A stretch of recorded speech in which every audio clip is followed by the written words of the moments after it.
तर नमस्कार मित्रांनो, मी स्वागत करतो परत एकदा एका नव्या व्हिडिओमध्ये। आजचा व्हिडिओ असा असणार मित्रांनो, आजच तुमचे सीईटीचा रिझल्ट जो आहे तो लागलेला आहे आणि मग इथून पुढे काय, इथून पुढची ॲडमिशन प्रोसेस ही कशी चालणार मित्रांनो, या सर्वांचा रोडमॅप मी आज या व्हिडिओमध्ये तुम्हाला दाखवणार मित्रांनो। सर्व काही डिटेल इन्फॉर्मेशन मी या व्हिडिओमध्ये तुम्हाला आज सांगणार मित्रांनो। जर तुम्ही आपल्या चॅनलवरती नवीन असाल तर आपल्या चॅनलला सबस्क्राईब करून घ्या, जेणेकरून आपले जे काही नवीन नवीन व्हिडिओज आहेत ते तुमच्यापर्यंत लवकरात लवकर मिळेल मित्रांनो। चला व्हिडिओला सुरुवात करूया। तर सर्वात पहिल्यांदा म्हणजे एक्झाम, आता तुम्हाला सीईटीची एक्झाम झालेली आहे, तुमचा रिझल्ट पण लागलेला आहे, म्हणजे तुम्ही 2 स्टेप या कंप्लीट केलेल्या आहे मित्रांनो। तर पुढे जाऊया तिसरी स्टेप अशी राहणार आहे कॅपचं रजिस्ट्रेशन। इथून पुढे जे आहे ते 3, 4, 5 दिवसात जे आहे कॅपच्या राऊंडचं रजिस्ट्रेशन सुरू होईल मित्रांनो। कॅपच्या रजिस्ट्रेशनच्या वेळेस तुम्हाला काय काय लागणार मित्रांनो, की तुमचे जे काही डॉक्युमेंट्स आहेत ते सर्व डॉक्युमेंट्स लागतील मित्रांनो। डॉक्युमेंटवरती आपण एक सेपरेट व्हिडिओ बनवला आहे, तो आपल्या चॅनलवरती अपलोड केलेला आहे। जर तुम्ही बघितला नसेल तर लवकरात लवकर जाऊन ते डॉक्युमेंट्स तुमच्याकडे आहे का नाही ते सर्व चेक करा मित्रांनो। तर हे सर्व डॉक्युमेंट तुम्हाला लागतील।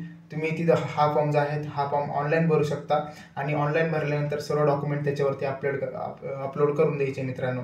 आणि पुढं गेलं तर पुढं जे आहे डॉक्युमेंटचं व्हेरिफिकेशन।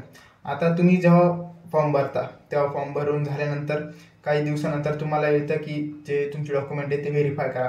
त्याची 2 स्टेप असतात मित्रांनो, एक तर ऑनलाईन पण होतं आणि ऑफलाईन पण होतं।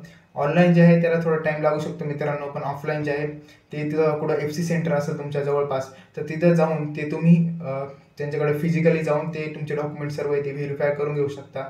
ऑफलाईनचा हा फायदा असतो मित्रांनो का जर काही क्युरी असेल तुमच्या डॉक्युमेंटमध्ये तर ते तुम्हाला लवकर सांगतात, लवकर ती क्युरी तुम्ही रिकवर करू शकता। थोडं ऑनलाईन तसं टाईम लागतो। त्यानंतर तिथे गेल्यानंतर आपल्याला ती ॲडमिशन प्रोसेस म्हणजे व्हेरिफिकेशन कंप्लीट झाल्यानंतर लगेच आपल्याला एक मेल येतो की तुमचं व्हेरिफिकेशन हे कंप्लीट झालेलं आहे मित्रांनो। तर ही स्टेप 4 आहे। तर स्टेप 5 मध्ये तुमची येईल मेरिट लिस्ट आणि रँक। आता तुमचा रिझल्ट लागला आहे त्याच्यावरती सर्व जे काही स्टुडंट आहेत, महाराष्ट्रात पहिला कोण शेवटचा कोण हे सर्व कळणार आहे।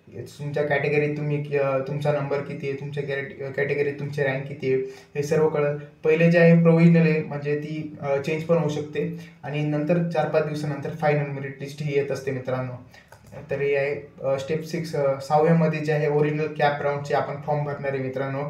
कॅप राऊंडचा फॉर्म भरताना खूप काळजीपूर्वक हा फॉर्म भरायला लागतो मित्रांनो, कारण याच्यामध्ये तुम्ही जे आहे ती कॉलेजची इन्फॉर्मेशन म्हणजे तुम्हाला जे काही कॉलेज आहे ते कॉलेज याच्यात टाकणार या लिस्टमध्ये।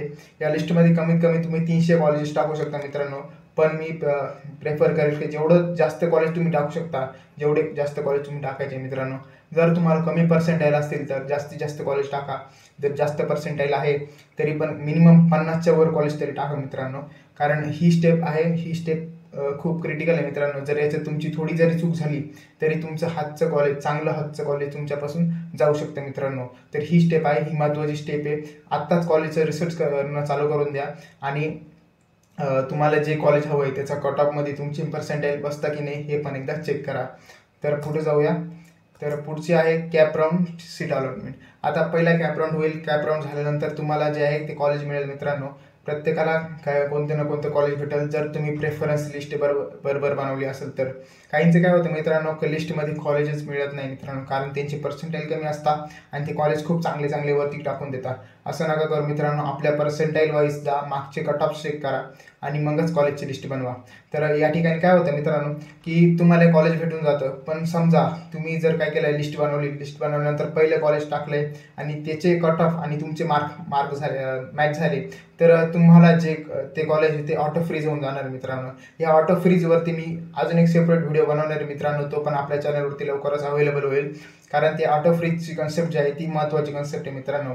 जर तुम्हाला पुढच्या कॅप राऊंडसाठी बसायचं असेल तर पहिलं जे कॉलेज टाकाल तुम्ही ते थोडं जास्त टाका, समजा CUP VJT असे हाय लेवलचे कॉलेज CS ब्रांच वगैरे टाकून द्या तुम्ही, जेणेकरून तुम्हाला जे पुढचं कॉलेज जे ती पुढच्या कॉलेजच्या कॅप राऊंडसाठी बसता येईल मित्रांनो।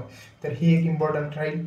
आणि नंतर होईल जर तुमचं कॉलेज जर तुम्ही फ्रीज केलं म्हणजे तुम्हाला जे कॉलेज हवं आहे तेच तुम्हाला लागलं तर तुम्ही काय करा मित्रांनो, तर तुम्हाला ते कॉलेज तिथं ऑटो फ्रीज होऊन जाणार मित्रांनो।